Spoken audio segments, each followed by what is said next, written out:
ಮೆಣಸನ್ನು ತೊಗೊಂಡ್ರು, ನಮಗೆ ಮೆಣಸಿನಕಾಯಿ ಕೊಟ್ಟರು, ಆಮೇಲೆ ದೇಶನೂ 200-300 ವರ್ಷ ಅವ್ರ ಕೈಲಿ ತೊಗೊಂಡ್ಬಿಟ್ರು ಕಾಳು ಮೆಣಸು ಸಂಬಂಧ. ಯಾರು ದಿನದಲ್ಲಿ ಮೆಣಸಿನಕಾಯಿ ತಿನ್ನಿರಿ ಅಥವಾ ಒಣಮೆಣಸಿನಕಾಯಿ ತಿನ್ನಿರಿ, ದಿನದಲ್ಲಿ 3 ಅಥವಾ 4 ಕಾಳು ಮೆಣಸು ನಮ್ಮ ದೇಹದಲ್ಲಿ ಒಳಗೆ ಹೋಯಿತು ಅಂದರೆ ಅವರಿಗೆ ಬಹುತೇಕ ಕ್ಯಾನ್ಸರ್ ಬರಲ್ಲ. ಇದು ಎರಡನೇದ್ದು. ಖಾರ ಹುಳಿಯನ್ನು ನಾವು ಹೆಚ್ಚಾಗಿ ಇವತ್ತು ಮೊದಲು ಸಾಂಪ್ರದಾಯಿಕವಾಗಿ ಬಳಸುವಾಗ ನಿಂಬೆಹಣ್ಣು ಆಮ್ಸಲು ಬಳಸ್ತಿದ್ವಿ. ಕಾಲಕ್ರಮೇಣ ಹುಣಸೆ ಹಣ್ಣನ್ನು ಜಾಸ್ತಿ ಬಳಸ್ತಾ ಇದ್ದೀವಿ. ಈಗಂತೂ ಹುಣಸೆಹಣ್ಣು ನಿಂಬೆಹಣ್ಣು ಬಿಟ್ಟು ನಾವು ಟೊಮೆಟೋದ್ರ ಮೇಲೇ ಅವಲಂಬಿತ ಆಗಿದ್ದೀವಿ. ಟೊಮೆಟೊದಲ್ಲಿರುವಂಥ ಹುಳಿ ನಿಂಬೆಹಣ್ಣು ಏನು ಕೆಲಸ ಮಾಡುತ್ತೆ ಆ ಕೆಲಸ ಮಾಡೋದಿಲ್ಲ. ಇಲ್ಲೊಬ್ಬರು ಅಮ್ಮ ಬಂದಾರೆ, ಅವ್ರನ್ನ ಕೇಳಿ, 1 ಕಿಮೋಗೆ ಕ್ಯಾನ್ಸರಿಗೆ ಮಾಡುವಂಥ ಒಂದು ಕಿಮೋ ಮಾಡಿಸ್ಲಿಕ್ಕೆ ಕಡಿಮೆ ಅಂದರೆ 30,000 ಅಥವಾ 40,000 ಕಿಮೋ ಇದೆ. ನನ್ನ ಹತ್ರ ಬಂದವರು 30 ಕಿಮೋ 40 ಕಿಮೋ ಮಾಡಿಸ್ಕೊಂಡಿರ್ತಾರೆ. 1 ಕಿಮೋಗೆ 30,000 ಆದರೆ 40 ಕಿಮೋಗೆ ಎಷ್ಟಾಗ್ತದೆ? ನಮ್ಮ ಹತ್ರ ಬಂದವರು ಯಾರೂ ಸಹಿತ ಇಲ್ಲಿವರೆಗೂ ಕೀಮೋ ಮಾಡಿಸ್ಕೊಂಡಿಲ್ಲ. ಕೀಮೋ ಅನ್ನೋದು ಕ್ಯಾನ್ಸರ್ನಲ್ಲಿ ಆ ವೈರಸ್ಸನ್ನು ನಾಶ ಮಾಡಲಿಕ್ಕೆ ಇರುವಂಥ ಒಂದು ಲೈಟಾಗಿ ಕೊಡುವಂಥ ಒಂದು ಕರೆಂಟಿನ ವ್ಯವಸ್ಥೆ, ಅದು ಕೊಡ್ತಾರೆ. 1 ಲೋಟ ಬಿಸಿನೀರಿಗೆ ಅರ್ಧ ನಿಂಬೆಯನ್ನು ಹಿಂಡಿ ಕುಡಿದು ಬಿಟ್ಟರೆ 1 ಕಿಮೋ ಎಷ್ಟು ಕೆಲಸ ಮಾಡುತ್ತೆ ಅಷ್ಟು ಮಾಡುತ್ತೆ. ಅದಕ್ಕೆ ನಮ್ಮ ಕಿಮೋ ಕೇವಲ ₹1 ಮಾತ್ರ ಕಿಮೋದಲ್ಲಿ ಕೆಲಸ ಮಾಡುತ್ತೆ. ಅಡುಗೆಗೆ ಬಳಸುವಾಗ ಹೆಚ್ಚು ನಿಂಬೆಹಣ್ಣನ್ನು ಬಳಸಿದರೆ, ಉಗುರು ಬೆಚ್ಚಗೆ ನೀರಿಗೆ ನಿಂಬೆಹಣ್ಣು ಹಾಕಿ ಕುಡಿದ್ರೆ ಕ್ಯಾನ್ಸರ್ಕಾರಕ ಸೆಲ್ಲುಗಳೇನಾದರೂ ಕೋಶಗಳಲ್ಲಿ ತಯಾರಾಗ್ತಾ ಇದ್ದರೆ ಅದು ನಾಶ ಮಾಡುವಂಥದ್ದು ನಿಂಬೆಹಣ್ಣಿನ ಜ್ಯೂಸ್ನಲ್ಲಿದೆ. ಅದಕ್ಕೆ ಅಡುಗೆಗೆ ನಾವು ಹುಳಿಯನ್ನು ಬಳಸೋದನ್ನು ರೂಢಿಸಬೇಕು. ಇನ್ನು ಸಿಹಿಯಂತೂ ಇಡೀ ದೇಶದಲ್ಲಿ ಒಂದು 60 ವರ್ಷದ ಹಿಂದುಗಡೆ ಬೆಲ್ಲವನ್ನು ತಿಂತಿದ್ರು. ಇಲ್ಲಿ ಯಾರು ವಯಸ್ಸಾದವರು ಇದ್ದೀರಿ ಅವರೆಲ್ಲರಿಗೂ ನೆನಪಿದೆ, ನಾವು ಪ್ರಾವಿಷನ್ ಸ್ಟೋರಿಗೆ ಹೋದರೆ ಬೆಲ್ಲದ ಒಂದು ಡಬ್ಬಿ ಇರೋದು, ಆ ಬೆಲ್ಲದ ಮೇಲ್ಗಡೆ ಒಂದು ಹುಳ ಕುತ್ಕೊಳ್ಳೋದು. ನಮ್ಮ ಕಡೆ ಅದು ಕಣಜಿರಿಗೆ ಅಂತಾರೆ, ಈ ಕಡೆ ಏನೋ ಒಂದು ಶಬ್ದ ಅಂತಿರ್ಬೋದು. ಅದು ಬೆಲ್ಲದ ಮೇಲೆ ಕೂಡೋದು, ಅದರ ಮೇಲೆ ಜೇನು ಹುಳ ಬಂದು ಕುತ್ಕೊಳ್ಳೋದು. ಆ ಕಣಜಿರಿಗೆಗೆ ಮತ್ತು ಜೇನು ಹುಳಕ್ಕೆ ಗೊತ್ತಿದೆ ಇದು ಆರ್ಗ್ಯಾನಿಕ್ ಬೆಲ್ಲ ಅಂತ ಅವಾಗ ಕುಂದಿರ್ತಾವೆ. ಈಗಿನ ಬೆಲ್ಲದ ಮೇಲೆ ಅವು ಕುಂಡ್ರಂಗಿಲ್ಲ. ಯಾವುದು ಕುಂದ್ರಂಗಿಲ್ಲಲ್ಲ ಆ ಬೆಲ್ಲ ನಾವು ತಿನ್ನಾಕತ್ತೀವಿ ಅಂದ್ರೆ ಕಣಜಿರ್ಗಿಕ್ಕಿಂತನೂ ನಾವು ದಡ್ಡರಾಗೀವಿ ಅಂತ ಅರ್ಥ. ಆರ್ಗ್ಯಾನಿಕ್ ಬೆಲ್ಲವನ್ನು ಯಾರು ತಿಂತಾರೋ ಬೇಕಾದಷ್ಟು ಸಿಗುತ್ತೆ, ನಾವು ಹುಡುಕಲ್ಲ. ನಮ್ಮ ಮನೆ ವ್ಯವಸ್ಥೆ ಹಂಗಾಗಿದೆ. ಕೊರೋನಾದಿಂದ ಒಂದಿಷ್ಟು ಜನರಿಗೆ ಗೊತ್ತಾಗಿದೆ ಮನೇಲಿ ಅಡುಗೆ ಸಾಮಾನು ಇಟ್ಕೋಬೇಕು ಅಂತ. ನಮ್ಮ ಅಡುಗೆಗೆ ನಾವು 90 ಭಾಗ 80 ಭಾಗ ಆರ್ಗ್ಯಾನಿಕ್ ಬೆಲ್ಲವನ್ನು ಬಳಸೋದನ್ನು ರೂಢಿಸಿಕೊಂಡ್ರೆ 4ನೇ ರುಚಿ ಇದು ಭಾಳ ಮುಖ್ಯವಾಗಿರುವಂಥ ವಿಷಯ ಹೇಳ್ತಾ ಇದ್ದೀನಿ. ನಮ್ಮ ಮನೆಯಲ್ಲಿ ಸ್ವಲ್ಪ ಆರ್ಗ್ಯಾನಿಕ್ ಬೆಲ್ಲವನ್ನು ಬಳಸೋದು ಮಾಡಿ ಮತ್ತು ಬೇರೆಯವ್ರಿಗೂ ಹೇಳಿ. 4 ಆದಮೇಲೆ 5ನೇದು ಉಪ್ಪು, ಖಾರ, ಹುಳಿ, ಸಿಹಿ ಆಯಿತು. ಈಗ ಕಹಿ ಮತ್ತು ಒಗರು ಇನ್ನೆರಡು ರುಚಿ ಇದ್ದಾವೆ. ಕಹಿ ತಿನ್ನೋದು ಕಡಿಮೆ ಮಾಡಿದ್ದೀವಿ. ಮೆಂತ್ಯದ ಚಟ್ನಿ ತಿನ್ನೋಲ್ಲ, ಹಾಗಲಕಾಯಿ ತಿನ್ನೋದಿಲ್ಲ, ಮೆಕ್ಕೆಕಾಯಿ ತಿನ್ನೋದಿಲ್ಲ, ಕಹಿ ಸೌತೆಕಾಯಿ ತಿನ್ನೋದಿಲ್ಲ.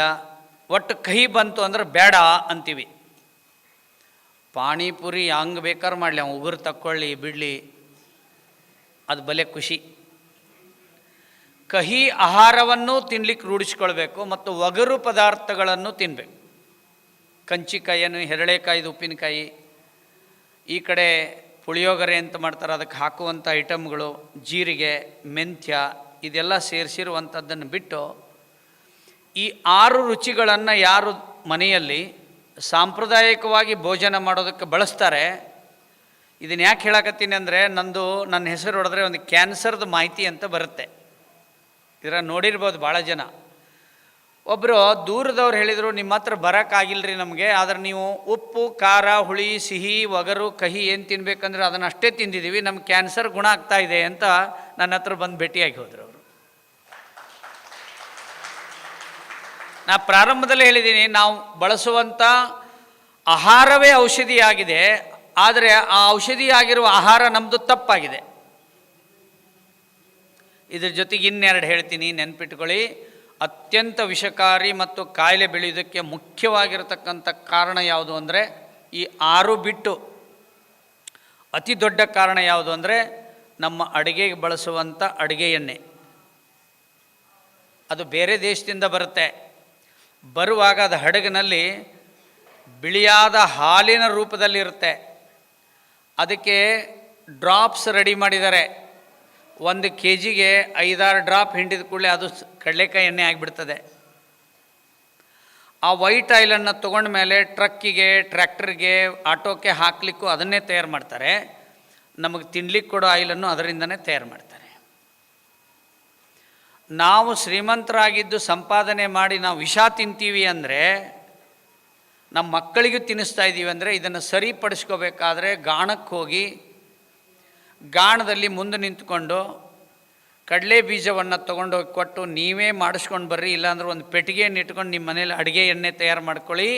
ನಿಮ್ಮ ಆರೋಗ್ಯದಲ್ಲಿ 99% ಸುಧಾರಣೆ ಆಗ್ತದೆ. ಇದರಲ್ಲಿ ಏನೂ ಡೌಟ್ ಇಲ್ಲ. ಇದರ ಜೊತೆಗೆ ಹಾಲೇನು ಬಳಸ್ತಾ ಇದ್ದೀವಲ್ಲ, ಅದು ತಯಾರು ಮಾಡಿದ ಹಾಲು. ಅದರಲ್ಲಿ ಯೂರಿಯಾ ಗೊಬ್ಬರ ಇದೆ, ಶಾಂಪೂ ಇದೆ, ಬೇರೆ ಬೇರೆ ಕೆಮಿಕಲ್ ಇದೆ. ಬಂಧುಗಳೇ, ಒಬ್ಬೊಬ್ಬರ ಮನೆಯಾಗ ಭಾರಿ ಬೆಲೆ ಬಾಳು ನಾಯಿ ಇದ್ದಾವೆ, 10 ಕಾರಿದ್ದಾವೆ. ಆದರೆ ಅವ್ರ ಮನೆಯಲ್ಲಿ ನಾವು ಕೆಮಿಕಲ್ ಇರುವಂಥ ಹಾಲನ್ನು ಬಳಸ್ತಾ ಇರೋದರಿಂದ ಮೊಮ್ಮಕ್ಕಳಿಂದ ಹಿಡ್ಕೊಂಡು ಇಡೀ ಮನೆಯವ್ರಿಗೆ ನಮಗೆ ಗೊತ್ತಿಲ್ಲದೇ ಅವ್ರು ಚೆನ್ನಾಗೇ ಇರ್ತಾರೆ, ಅದರ ಅನಾರೋಗ್ಯ ಬರ್ತಾ ಇದೆ. ಬಂಧುಗಳೇ, ಈ 8 ವಿಷಯಗಳೇನಿದಾವಲ್ಲ, ಇದರ ಬಗ್ಗೆ ತಾವು ಗಮನ ಕೊಡಿ ಅನ್ನೋದು ಬಹಳ ಮುಖ್ಯವಾಗಿರ್ತಕ್ಕಂಥ ಸಂಗತಿ. ಇದರ ಜೊತೆಗೆ ಕುಡಿಯುವ ನೀರನ್ನಾದರೂ ತಾಮ್ರ ಪಾತ್ರೆಯಲ್ಲಿ ಇಟ್ಕೊಳ್ಳಿ. ಪ್ಲಾಸ್ಟಿಕ್ಕಲ್ಲಿರೋ ನೀರು ಕುಡಿಬಾರ್ದು. 70ನೇ ಇಸ್ವಿಲಿ ಯಾರಾದರೂ ಪ್ಲಾಸ್ಟಿಕ್ ತಟ್ಟೆಯಲ್ಲಿ ಊಟ ಮಾಡಿದರೆ, ನಮ್ಮೂರಲ್ಲಿ ಏನಂತಿದ್ರು ಅಂದ್ರೆ, ಭಾಳ ಬಡವರು ಅದಾರ ಅವ್ರ ಪಾಪ, ಅದಕ್ಕೆ ಪ್ಲಾಸ್ಟಿಕ್ ತಟ್ಟೆಯಲ್ಲಿ ಊಟ ಮಾಡ್ತಿದ್ರು ಅಂತ. ನನ್ನನ್ನು 5 ಸ್ಟಾರ್ ಹೋಟೆಲಿಗೆ ಒಮ್ಮೆ ಕರ್ಕೊಂಡೋಗಿರ್ತಾರೆ, ಅಲ್ಲೂ ಪ್ಲಾಸ್ಟಿಕ್ ತಾಟಲ್ಲೇ ಊಟ ಮಾಡ್ತಿರ್ತಾರೆ. ಭಾರಿ ಭಾರಿ ಹಣ ಇರೋರೆಲ್ಲರೂ ಪ್ಲಾಸ್ಟಿಕ್ ತಾಟಲ್ಲಿ ಊಟ ಮಾಡ್ತಾ ಇದ್ದಾರೆ ಅಂದರೆ ತುಂಬ ಬಡತನಕ್ಕೆ ಬಂದಿದ್ದಾರೆ ಅಂತ ಅರ್ಥ ಆಗ್ತದೆ. ನೀರನ್ನಾದರೂ ತಾಮ್ರ ಪಾತ್ರೆಯಲ್ಲಿ ಇಟ್ಕೊಳ್ಳಿ.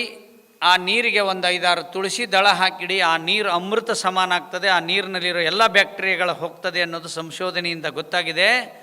ನೀವು ಯಾವುದೇ ನೀರು ತೊಗೊಂಡು ಬಂದರೂ ತಾಮ್ರ ಪಾತ್ರೆಯಲ್ಲಿರಿ. ಅದು ಡೇ ಕಳಿಬೇಕು, 1 ದಿನ 2 ದಿನ ಆಗಿಬಿಟ್ರೆ ಆ ನೀರು ಅತ್ಯಂತ ಅದ್ಭುತವಾಗಿ ಆಗ್ತದೆ. ಆ ನೀರನ್ನು ಶುದ್ಧಿ ಮಾಡಬೇಕಾದ್ರೆ ಈ ಗೋವಿನ ಬೆರಣಿಯಿಂದ ಬಂದಂಥ ಬೂದಿಯನ್ನು ಒಂದು ಚಿಟಿಕೆ ಹಾಕಿ ಆ ನೀರು ಶುದ್ಧಿ ಆಗ್ತದೆ ಅನ್ನೋದು ಸಂಶೋಧನೆಯಿಂದ ಗೊತ್ತಾಗಿದೆ.